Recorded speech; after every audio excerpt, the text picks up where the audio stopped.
사랑하는 성도 여러분, 지난 한 주 동안 평안하셨습니까? 오늘은 부활주일입니다. 마땅히 온 성도들이 한자리에 모여 부활하신 주님을 찬양하는 예배를 드려야 하고, 또 떡과 포도주를 나누는 성찬식을 거행하고, 그리고 예배 후에는 부활절 만찬을 함께 나눠야 하는데, 그러지 못하는 안타까움 속에서 오늘 부활주일 예배를 드리고 있습니다. 지금 미국에는 많은 이들이 감염이 되었고, 또 수많은 사람들이 죽어가고 있습니다. 또한 직장과 사업체의 어려움으로 생계를 위협받는 사람들도 많습니다.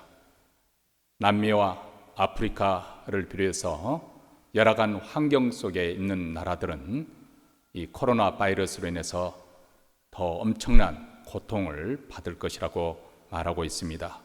이렇게 어려운 때 우리 믿는 자들은 서로 믿음의 식구들을 돌보며 고통받는 자들을 위해서 기도하는 일을 잊지 말아야 하겠습니다. 이 시련의 때 우리는 코로나 바이러스로 인해서 더 이상 누릴 수 없는 것으로 불평하기보다는 여전히 누릴 수 있는 것으로 감사하며 하나님께 찬양할 수 있게 되기를 바랍니다. 우리는 오염되지 않은 깨끗한 공기, 그리고 물이 우리에게 주어져 있고, 따뜻한 봄날이 지금 찾아왔고, 또 집이 있고 아직 먹을 양식이 있습니다. 가족과 시간을 더 함께 보낼 수는 시간이 주어졌고, 또 하나님 말씀 성경책을 읽을 수 있는 시간이 있습니다. 무엇보다도 이 모든 것을 누릴 수 있는 우리가 건강한 것과 생명이 있음을 우리는 감사해야 하겠습니다. 부활하신 주님은 여전히 우리 가운데 함께 하시고, 우리의 탄식을 감사함으로, 슬픔을 위로함으로, 절망을 소망으로, 죽음에서 생명으로 바꾸어 주십니다. 오직 부활하신 그리스도만이 우리의 소망이 되고 생명이 됩니다. 우리 모두 하나님 앞에서 감사함과 황송함과 그리고 겸손한 태도로 한 주를 맞이하고, 또 부활의 능력으로 승리하는 우리 모두가 되시기를 바랍니다. 이 시간에는 사도신경으로 우리의 신앙을 하나님 앞에 고백하겠습니다. 전능하사 천지를 만드신 하나님 아버지를 내가 믿사오며 그의 아들 우리 주 예수 그리스도를 믿사오니, 이는 성령으로 잉태하사 동정녀 마리아에게 나시고 본디오 빌라도에게 고난을 받으사 십자가에 못 박혀 죽으시고 장사한 지 사흘 만에 죽은 자 가운데서 다시 살아나시며 하늘에 오르사 전능하신 하나님 우편에 앉아 계시다가 저리로서 산 자와 죽은 자를 심판하러 오시리라. 성령을 믿사오며 거룩한 공예와 성도가 서로 교통하는 것과 죄를 사하여 주시는 것과 몸이 다시 사는 것과 영원히 사는 것을 믿사옵나이다. 아멘. 찬송가 155장 주님께 영광 다 함께 부르시겠습니다.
찬송하여라.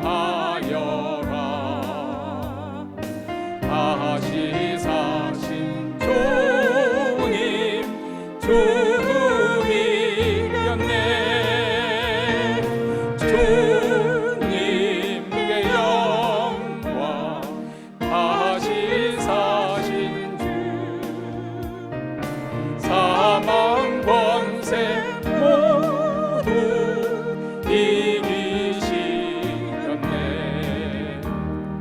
생명의 임금, 영광의 주님, 주님 없는 삶은 헛될 뿐이라. 주의 사랑으로 세상이 비고 요난 건너 본향 가게 하소서. 주님께 영광. 다시 사신 주, 사망 권세 모두 이기시렸네. 사망 권세 모두 이기시렸네.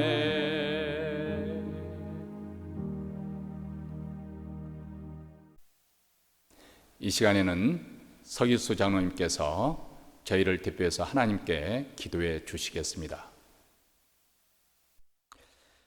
고난주간을 통하여 주님께서 우리의 죄를 대신하여 고통의 십자가를 지시고 생명을 내어주신 감히 우리가 상상할 수 없는 사랑을 묵상하며 또 그 고통에 동참하게 하시어 다시 한번 죄를 향하신 하나님의 사랑을 감사와 찬양으로 영광을 드리게 하심을 감사드립니다.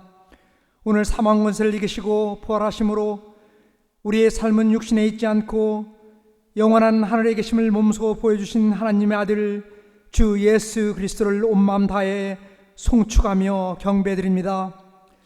비록 세상은 코로나 바이러스로 온통 정신이 곳곳에 있지만 주님의 부활을 통하여 영생을 소망으로 살아가는 저희들은 부활의 주님을 생각하며 비록 영상으로 예배를 드리지만 감사함으로 영광을 드립니다. 또 우리를 돌아보며 말씀대로 살지 못한 잘못을 회개하며 참회의 마음을 주님께 고백합니다. 부활의 이 아침에 다시 한번 주님의 말씀, 나는 부활이요 생명이니 나를 믿는 자는 죽어도 살겠고 무릇 살아서 믿는 자는 영원히 죽지 아니하리라는 주님의 약속의 말씀을 다시 한번 가슴에 새기며 영생의 소망을 확신하는 시간을 갖게 하여 주시옵소서. 주님, 부활의 주님께서는 저희와 끝날까지 함께 하시겠노라 약속하셨고 또 지금 이 순간에도 저희와 함께 하시지만 주님 보시기에 진정 자녀로서 소망 가운데 말씀 가운데 주님 원하시는 삶을 저희가 살아가고 있는지를 돌아보게 하여 주시옵소서. 특별히 이 죄진 어려운 상황에서 우리들은 무엇을 의지하며 주님이 주신 믿음이란 무엇인지, 주님이 원하시는 믿음으로 살아야 할 우리의 생각과 행동은 어떤 것인지 생각하며 나를 돌아보게 하여 주시옵소서. 주님 전에서 예배를 드리지 않는다고 믿음이 약해지지 않게 하여 주시옵시고 자녀가 지켜야 해야 할 일들을 소홀히 하지 않게 기도로 주님과 날마다 나를 점검하는 시간 갖게 하여 주시옵소서. 이럴 때일수록 주님의 진리의 말씀 따라 세상 일들에 흔들리지 않고 저 높은 곳을 향하여 믿음으로 가라가는 진정한 그리스도의 삶을 살아가게 하여 주시옵소서. 주님, 예기치 않은 코로나 바이러스로 사랑하는 사람들, 잃어버린 사람들, 또 끝까지 끝나지 않은 전염병과 사투하며 생사를 넘나드는 환자들을 위해서 생명을 무릅쓰고 불철주야 수고하는 의료진과 조력하는 사람들 위로하시고 치료하여 주시고 피곤치 않게 하여 주시옵소서. 하루빨리 모든 것이 일상으로 돌아갈 수 있도록 도와주시옵소서.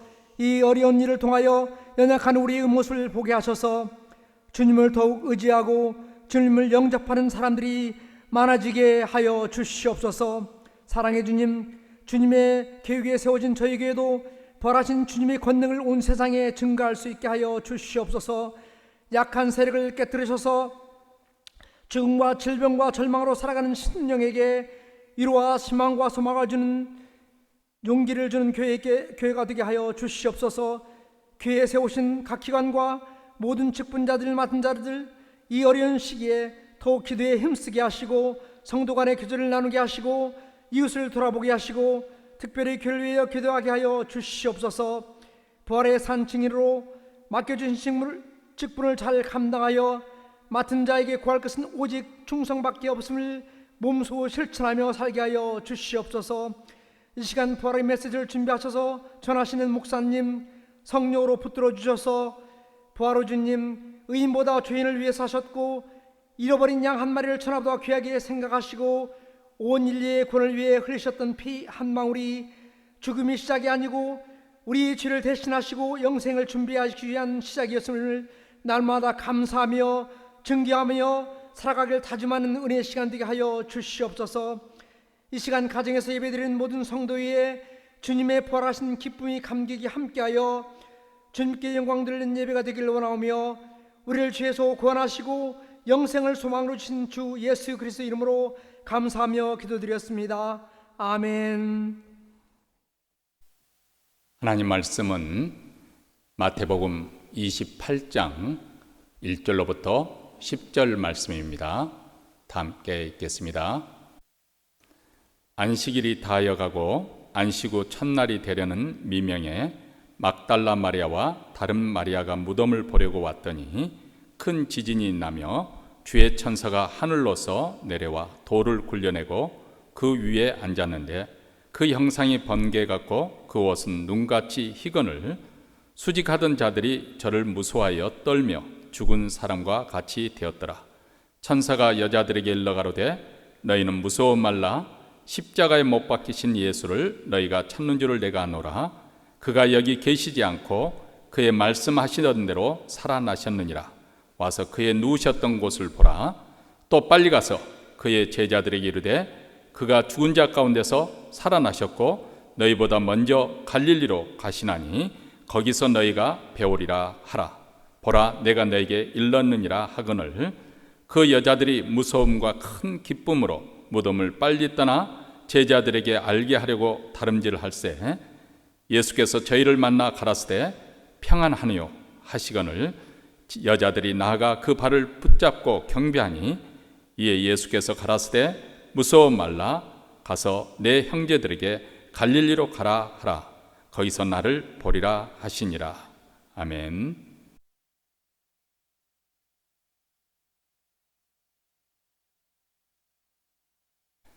예수님은 주 30년경 로마 제국의 당시 가장 참혹한 처형 수단이었던 십자가 형틀에서 전격적으로 처형을 당했습니다. 이때 예수님을 사랑하고 그분을 추종하고 따르던 제자들과 그리고 많은 무리들의 마음 상태, 그들의 심리와 정신적 상태는 어떤 상황이었겠습니까? 무엇에 비유할 수 있을까요? 폭풍, 지진, 붕괴, 충격, 공포, 두려움, 비통, 절망, 포기 이런 단어들이 나열될 것입니다. 이제 예수님의 시신이 무덤에 묻힌 지 3일이 지났습니다. 아직 충격이 가시지 않은 상황입니다. 안식일이 지난 첫날 주일 이른 아침에 막달라 마리아와 또 야고보의 어머니 마리아 그리고 살로메가 예수님의 시신에 향품을 바르기 위해서 무덤을 찾아왔습니다. 아마 극한 슬픔 속에서 거의 정신줄을 놓은 공황 상태일 거라고 생각합니다. 이런 상황에서 그들은 예수님의 부활 사건을 경험하고 있습니다. 오늘 본문을 기록한 마태 기자는 부활 사건이 초자연적인 사건임을 이렇게 묘사하고 있습니다. 2절과 3절 말씀입니다. 큰 지진이 나며 주의 천사가 하늘로서 내려와 돌을 굴려내고 그 위에 앉았는데 그 형상이 번개 같고 그 옷은 눈같이 희거늘 수직하던 자들이 저를 무서워하여 떨며 죽은 사람과 같이 되었더라. 천재지변인 지진과 아울러 천사가 출현한 이 광경을 목격했던 경비병들은 두려움에 떨다가 까무러쳤습니다. 이런 혼란과 충격, 두려움, 무서움, 공포 등등 상황 속에서 여자들은 부활하신 주님을 만나게 됩니다. 이때 예수님께서 첫 번째 그녀에게 전한 말씀은 평안하뇨, greetings 하고 인사한 것입니다. 결코 평안할 수 없는 상황이지요. 그런데 평안하냐고 묻습니다. 여러분은 어떻습니까? 세상은 지금 평안할 수 없는 상황입니다.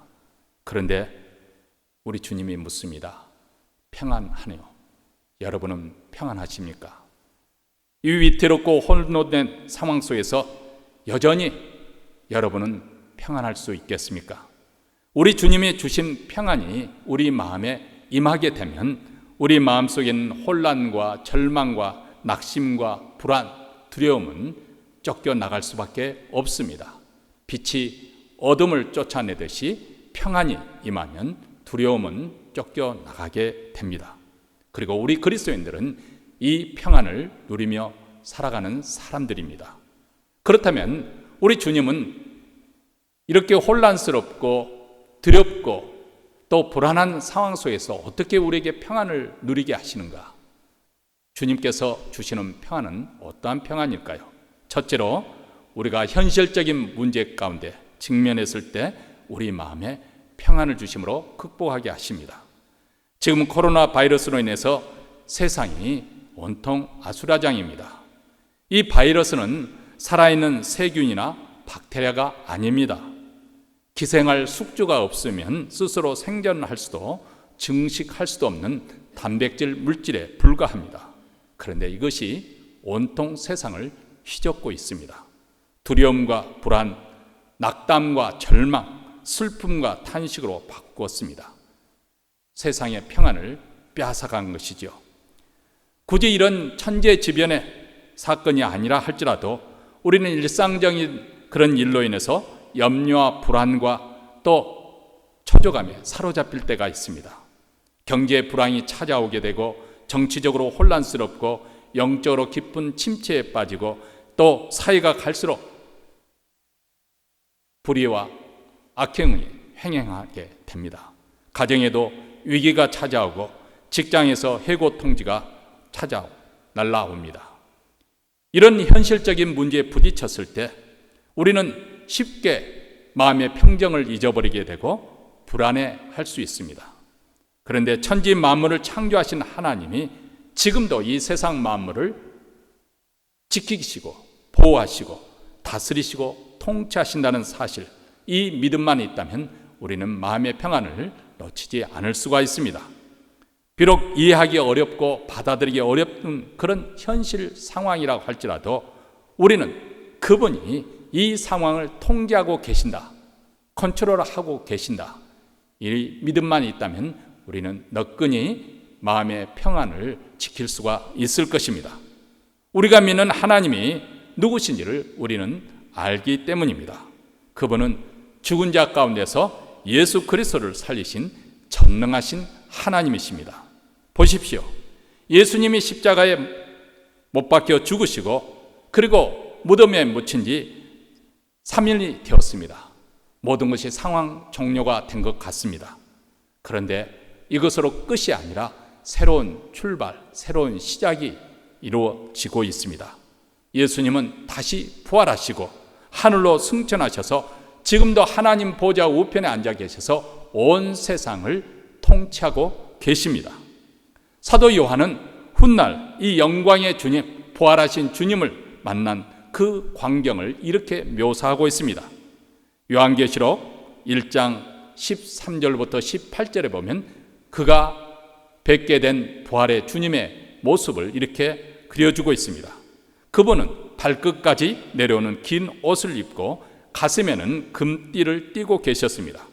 그분의 머리와 머리털은 양털같이 아니면 흰 눈같이 하얗고 눈은 불꽃 같았고 발은 풀무불에 단련된 놋새 같았으며 음성은 물소리 같았다고 합니다. 오른손에는 7별을 쥐고 계셨으며 입에서는 날카로운 양날 검이 나왔고 얼굴은 대낮의 태양빛처럼 밝았습니다. 나는 그분을 뵙고 마치 죽은 사람처럼 그분 발 앞에 쓰러졌다고 요한은 고백하고 있습니다. 그러자 그분은 요한에게 오른손을 얹으시며 이렇게 말씀하셨습니다. 두려워 말라. 나는 처음이요 마지막이라. 살아있는 자이다. 나는 죽었었지만은 이제도 살아있고 영원무궁히 살 것이다. 그리고 죽음과 지옥의 권세를 내 손에 쥐고 있다. 이렇게 말씀하셨습니다. 이 부활의 주님께서 우리의 주가 되셔서 우리와 함께 하시며 우리의 인생을 지도하시며 인도해 가시고 또 다스리십니다. 그러므로 부활하신 주님을 믿는 자에게는 시련의 때에 잠시 근심 걱정하지 않을 수가 없었겠지만은 그러나 그 그리스도를 믿는 믿음으로 말미암아 우리는 다시 마음의 평안을 되찾게 되는 줄 믿습니다. 둘째로 죄책감으로 인한 괴로움 속에 있는 자에게 우리 주님은 평안을 주십니다. 죄는 우리 마음속에 있는 기쁨과 평안을 빼앗아가는 원흉입니다. 죄는 결코 우리를 행복하게 해주지 못합니다. 다윗이 범죄한 후에 죄의식으로 인해서 말할 수 없는 고통을 당하면서 이렇게 표현을 했습니다. 시편 38편 4절로부터 6절 말씀입니다. 내 죄악이 내 머리에 넘쳐서 무거운 짐 같으니 감당할 수 없나이다. 내 상처가 썩어 악취가 나오니 나의 우매한 연고로소이다. 내가 아프고 심히 구부러졌으며 종일토록 슬픔 중에 다니나이다. 이렇게 죄책감은 우리 영혼을 망가뜨리고 우리 육신을 약하게 하고 또 병들게 합니다. 그런데 이 문제를 해결하기 위해서 성자 하나님께서 하늘 보좌를 버리시고 이 땅에 찾아오셨습니다. 인간의 몸을 입으시고 오셨습니다. 종의 몸을 입고 오셨습니다. 죄인의 몸을 입고 우리를 찾아오신 것입니다. 그리고 우리 죄를 대신 담당하기 위해서 십자가에서 피 흘려 죽으셨습니다. 의로운 피입니다. 거룩한 피입니다. 그 피를 방울방울 흘려주셔서 우리 죄를 씻어주셨습니다. 예수님의 십자가는 우리 죄를 대신 담당하는, 죄의 형벌을 대신 담당하는 자리입니다. 그 피는 우리 죄를 대속해 주는 속죄의 피입니다. 히브리서 9장 12절에서 염소와 송아지의 피로 아니하고 오직 자기 피로 성자 하나님 예수 그리스도의 피로 영원한 속죄를 이루사 단번에 성소에 들어가셨느니라 이렇게 말씀하고 있습니다. 예수님은 구약시대의 염소와 송아지의 피가 아닌 당신 자신의 피로서 우리를 위해서 단번에 영원한 속죄 제물을 바쳐주셨다는 것입니다. 그래서 우리가 다시는 죄에 대한 책임, 죄책을 추궁받지 않도록 사죄의 은총을 베풀어 주신 것입니다. 히브리서 10장 17절과 18절에서 이렇게 말씀합니다. 또 저희 죄와 저희 불법을 내가 다시 기억지 아니하리라 하셨으니 이것을 사하셨은즉 다시 죄를 위하여 제사 드릴 것이 없느니라. 우리는 다시 더 이상 제사를 드리지 것이 없을 만큼 완벽하게 완전하게 깨끗하게 예수님의 피가 우리를 사해 주셨습니다. 우리는 예수님께서 다시 부활하심을 통해서 이 진리가 확실한 것을 우리는 확신할 수 있습니다. 그리스도의 피가 우리로 하나님과 화목케 하는 것입니다. 더 이상 정죄가 없습니다. 심판이 없습니다. 우리가 평안을 누릴 수 있게 된 것입니다. 세 번째로 죽음의 공포 가운데서 평강이 임한다는 것입니다. 죽음의 문제를 해결하지 못하면 누구나 죽음 앞에서 전전긍긍할 수밖에 없습니다. 죽음의 공포심과 싸워야 되는 것입니다. 예수님은 우리의 인생의 한계, 최후의 원수, 바로 우리 힘으로는 도저히 싸워 이길 수 없는 죽음의 권세를 싸워 이기신 분이십니다. 자신이 직접 십자가에 죽으시고 3일 만에 부활하심을 통해서 죽음의 권세를 깨뜨리셨습니다. 사단의 사망의 권세를 무장해제 시키심으로써 우리가 더 이상 죽음의 공포 속에 살지 아니하고 죽음의 두려움 속에 전전긍긍하는 그런 노예로 살지 않도록 우리를 해방시켜 주셨습니다. 그래서 히브리서 2장 14절과 15절에서 이렇게 말씀합니다.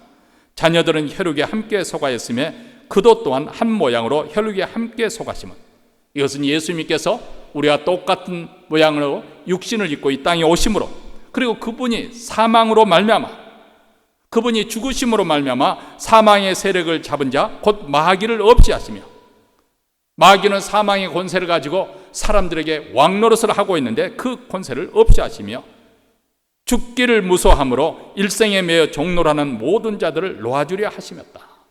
예수님께서 죽으시고 부활하심을 통해서 일생을 사망에 두려워서 종노릇하고 있는 우리를 풀어 자유케 하셨다는 것입니다. 기독교를 생명의 종교라고 말하는 것은 바로 죽음이 우리 삶의 끝이 아님을 보여주기 때문에 그렇습니다. 예수께서 이 땅에 오신 것은 우리에게 하나님의 생명을 주시기 위해서, 또 그 생명을 풍성하게 누리도록 하기 위해서 오셨습니다. 사도 요한은 예수를 믿는 신앙이 하나님의 생명을 소유하는 것이라고 설명하고 있습니다. 요한일서 5장 12절 말씀입니다. 아들이 있는 자에게는 생명이 있고 하나님의 아들이 없는 자에게는 생명이 없느니라, 이렇게 말씀하는 것입니다. 그러므로 우리가 예수 그리스도를 믿는 순간부터 하나님의 생명이 우리 안에 심어졌고, 그리고 그 생명을 우리가 받아 누리며 그 영생의 삶을 살아가는 것, 이것이 바로 우리의 신앙생활의 모습입니다. 죽음으로 끝나는 것이 아닙니다. 우리에게는 영광의 부활이 기다리고 있습니다. 마치 자다가 다시 태어나는 것, 깨어나는 것처럼 부활이 우리를 기다리고 있습니다. 예수 그리스도, 그분은 죽으셨다 다시 살아나셨습니다. 그래서 우리의 부활의 첫 열매가 되셨습니다. 그분이 첫 열매가 되셨으므로 나중에 열매가 되는 우리 모두도 부활하게 될 것을 우리는 확실하게 믿을 수가 있습니다. 사도행전은 무서운 핍박과 환난 속에서도 기쁨과 평안을 누리는 성도들의 모습이 기록되어 있습니다. 베드로를 보시기 바랍니다.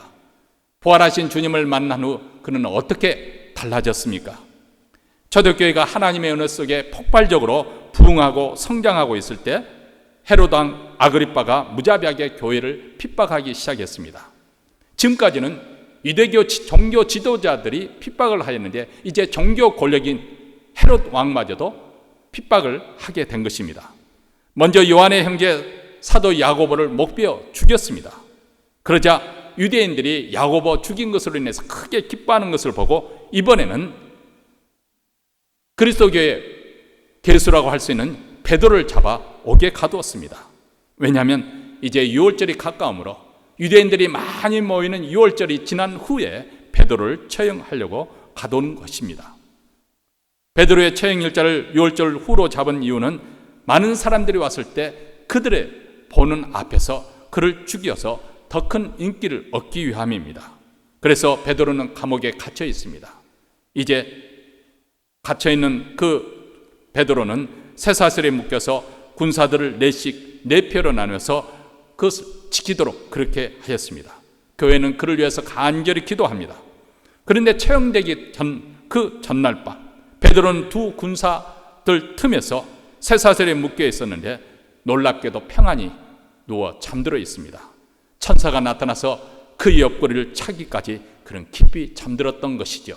이것이 바로 하나님께서 주신 평안입니다. 예전에 베드로는 어떠했습니까? 주님을 위해서 내가 죽기까지 하겠다고 각오하고 장담했지만은 사단이 밀가부르듯이 기도를 하니까 공포심에 사로잡혀서 다른 제자들과 함께 그도 도망쳤습니다. 다시 용기를 가까스로 내어서 대제사장 뜰까지 주님의 뒤를 쫓아갔지만은 3번이나 주님을 모른다고 부인할 수밖에 없었습니다. 이런 베드로였는데 이제 동이 트면 죽임을 당하는 죽음이 목전에 있음에도 불구하고 베드로는 평안히 깊은 잠에 들어 있습니다. 주님이 주신 평안함입니다. 이 평안은 세상이 주는 평안이 아닙니다. 이 평안은 지위나 성공이나 돈이 주는 평안이 아닙니다. 하늘로부터 오는 평안입니다. 그래서 순간적이지 않고 영원한 평안입니다. 아무도 뺏어갈 수가 없습니다. 조건적이지 않고 무조건적으로 우리 믿는 자에게 주어집니다. 이것은 환경을 초월하는, 환경을 떠나서 주어지는 평안입니다. 그래서 사도 바울은 우리에게 이렇게 권면을 하고 있습니다. 빌립보서 4장 6절부터 7절 말씀입니다. 아무것도 염려하지 말고 오직 모든 일에 기도와 간구로 너희 구할 것을 감사함으로 하나님께 아뢰라. 그리하면 모든 지각에 뛰어나신 하나님의 평강이 그리스도 예수 안에서 너의 마음과 생각을 지키시리라. 사랑하는 성도 여러분, 지금 현재 혹시라도 두려움과 불안 가운데 그 소리 내서 무거운 마음을 안고 있습니까? 우리 마음을 주님을 향하여 고정시키십시오. 주님께 도움을 요청하십시오. 부활하신 주님께서 임하게 되면 폭풍의 한가운데 있다 할지라도 갑자기 고요함이 임하게 됩니다. 놀라운 평안이 오게 됩니다. 하늘로부터 평안이 흘러 넘치게 됩니다. 세상이 주지 못하는 평안입니다. 세상이 빼앗아갈 수 없는 평안입니다. 하늘로부터 오는 평안이기 때문입니다. 오늘 이 아침 부활하신 주님을 기쁨으로 감사하며 찬양하며 예배를 드린 이 아침에 우리 모두에게 주님이 주시는 이 평강으로 너끈히 또 한 주를 승리하시기를 주의 이름으로 축원합니다. 기도하겠습니다. 하나님 아버지, 감사합니다. 세상은 폭풍우가 몰아치고 비바람이 몰아치는 이런 혼란스러운 상황에 있지만은, 그러나 주님의 날개 아래서 우리는 평안함을 얻습니다. 부활하신 우리 주님을 의지하고 죽은 자 가운데 살리신 우리 주님의 부활의 능력을 힘입어서 우리가 이 세상에서 믿음으로 담대하게 살기를 원합니다. 두려움에 쫓기지 아니하고 주님이 주시는 평안 가운데 또 한 주를 살기를 원합니다. 우리의 마음의 눈을 열어서 영광의 주님을 바라보게 하시고 그 부유한 하나님의 나라를 바라보게 하시며 또 부활한 그 능력으로 역사하시는 하나님의 능력의 강력함을 깨닫게 하여 주셔서 저희들로 하여금 이 불안과 두려움을 다 쫓아버리고 평안 가운데 오늘도 살게 하시고 또 한 주를 살게 하여 주시옵소서. 이어서 우리가 정성을 다해서 바치는 헌금을 위해서 함께 기도하겠습니다. 하나님 아버지, 지난 한 주 동안에도 주님의 놀라운 은혜 속에 평안 가운데 살게 하여 주셨습니다.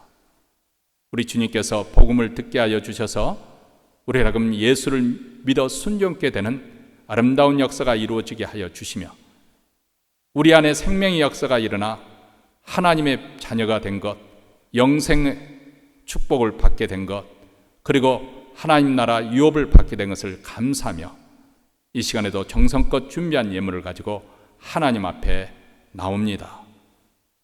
예물만 하나님께 드리는 것이 아니라 우리의 몸과 마음을 드리는 정성으로 우리의 삶이, 그리고 우리가 소유한 그 모든 것이 하나님 것임을 인정하는 표로 바치오니 주여 받아 주시옵소서.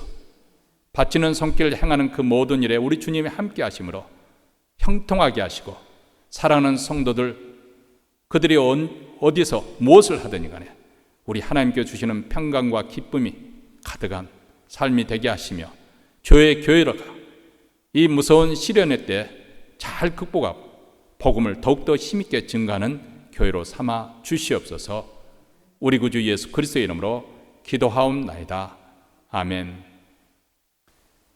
이제는 우리 구주 예수 그리스도의 은혜와 하나님 아버지의 무한하신 사랑과 성령의 교통하심이 부활하신 주님을 만난 기쁨과 평안 가운데 또 한 주를 담대하게 하나님께 영광 돌리며 찬송하며 감사하며 살기로 다짐하며 이 주일 예배를 드리는 사랑하는 모든 백성들, 그리고 그 가정 위에 교회 위에 영원토록 함께 있을지어다.